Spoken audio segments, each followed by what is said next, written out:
All right, took out the cap. I measured the hardware cloth for the base of the overlay I'm getting ready to lay. I've cut some rebar. I may need to cut some more rebar. Brushed off and ground off the top course work of brick. And for all practical purposes, once I get this rebar and hardware cloth set up and attached, then I can go and start mixing up some concrete. And hopefully that'll be, I think with these type of jobs, just like anything construction-wise, the prep and getting everything ready is probably the biggest amount of work. Once you get to the point where you start putting the stuff together and... All right, we got the rebar, hardware cloth.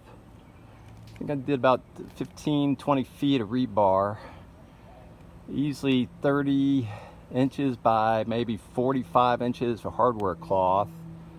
Bag and a half of fiber reinforced concrete on this, and beveled it as well as I can based upon the clearance of the top of the flue liner and the flue.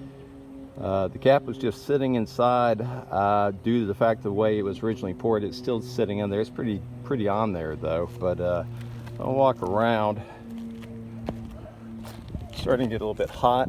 Let me kind of spall it down a little bit in a second here once I get off the phone. So I think we're good to go. Looking pretty good.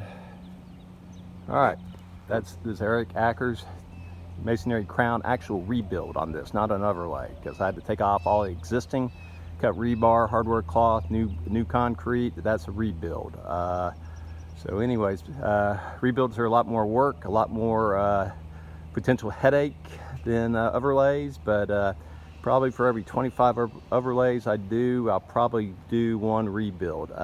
So if it's structurally sound, overlays are fine, but like this, with that wood, that shimboard wood and whatnot, a rebuild was necessary. Give me a like, subscribe, tell me what you think, and God bless and have a great day.